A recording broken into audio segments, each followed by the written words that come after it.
ક્યાં છો? વગાડો.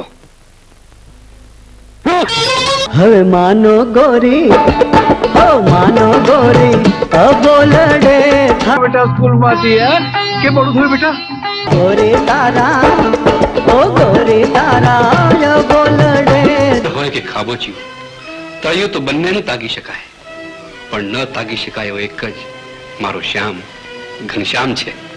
ઓરાયાવો, હે ઓરાયાવો છે તેથી ના. પાછલા એપિસોડમાં આપણે જોયું કે કેવી રીતે અરવિંદ ત્રિવેદી રામાયણના રાવણ બનીને આખા દેશના દિલમાં સ્થાન બનાવી ચૂક્યા હતા. પરંતુ શું તમે જાણો છો કે આ મહાન કલાકારનું જીવન માત્ર અભિનય સુધી સીમિત નહોતું? જે વ્યક્તિએ પડદા પર રાજા રાવણનું પાત્ર ભજવ્યું હતું, તે જ વ્યક્તિએ વાસ્તવિક જીવનમાં પણ લોકોની સેવા માટે રાજકારણનો રસ્તો પસંદ કર્યો. અભિનેતાથી સાંસદ બનવાની આ સફર કેવી હતી અને ગુજરાતી સિનેમાને અરવિંદ ત્રિવેદીએ કેટલું મોટું યોગદાન આપ્યું, આજે જાણીશું તેમની જિંદગીનો એવો અધ્યાય જેના વિશે ઘણા લોકો ઓછું જાણે છે.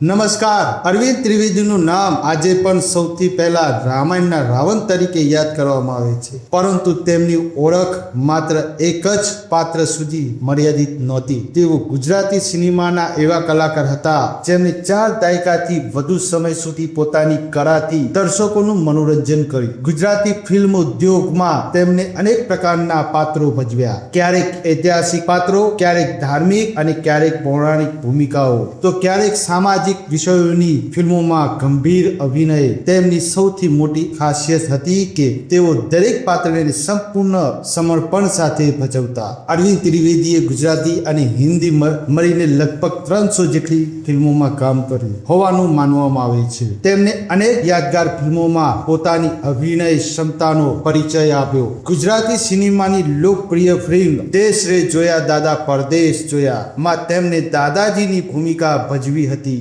જેને દર્શકોનો ખૂબ પ્રેમ મળ્યો. આ પાત્ર આજે પણ ઘણા લોકોની યાદમાં જીવંત છે. તેમની મહેનત અને અભિનય માટે તેમને ગુજરાત સરકાર તરફથી શ્રેષ્ઠ અભિનયના અનેક પુરસ્કારો મળ્યા. પરંતુ જીવનમાં અરવિંદ ત્રિવેદીએ એક નવો નિર્ણય લીધો.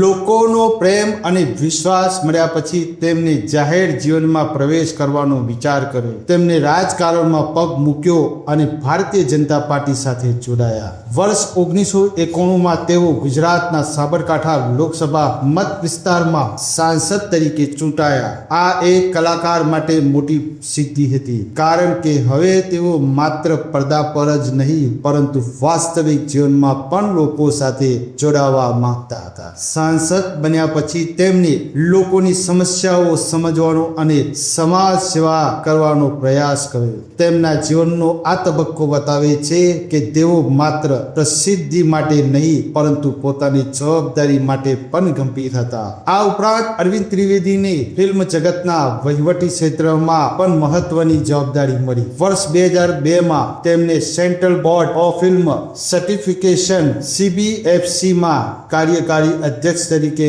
નિયુક્ત કરવામાં આવ્યા. આ પદ પર રહીને તેમની ફિલ્મ ક્ષેત્ર સાથે જવાબદારીઓ સંભાળી. અરવિંદ ત્રિવેદીનું સમગ્ર જીવન એક સંદેશ આપે છે. એક સાચો કલાકાર માત્ર પડદા પર જ નહીં પરંતુ પોતાના જીવનના દરેક ક્ષેત્રમાં પોતાની છાપ છોડી શકે છે. તેમને રંગભૂમિ જોઈ, ગુજરાતી ફિલ્મોનો સુવર્ણ સમય જોયો, રામાયણ જેવી ઐતિહાસિક સિરિયલનો ભાગ બન્યા અને પછી જાહેર જીવનમાં પણ પોતાની ઓળખ બનાવી. પરંતુ જીવનની આ લાંબી સફરમાં એક વાત હંમેશા સ્થિર રહી, ભગવાન પ્રત્યેની તેમની શ્રદ્ધા અને પોતાની સંસ્કૃતિ પ્રત્યેનો પ્રેમ. આ જ કારણ છે કે આજે પણ લોકો તેમને માત્ર રાવણ તરીકે નહીં પરંતુ ગુજરાતી સિનેમાના એક મહાન કલાકાર તરીકે યાદ કરે છે. અરવિંદ ત્રિવેદીનું જીવન સફળતાઓથી ભરેલું હતું, પરંતુ જીવનના અંતિમ વર્ષોમાં તેઓ કેમ લાઇમલાઇટથી દૂર થઈ ગયા, તેમના અંતિમ દિવસો કેવી રીતે પસાર થયા અને કેમ આજે પણ કરોડો લોકો તેમને શ્રદ્ધા અને સન્માનથી યાદ કરે છે, આ ભાવનાત્મક સફર જાણીશું એપિસોડ 6માં. ત્યાર સુધી જય માતાજી.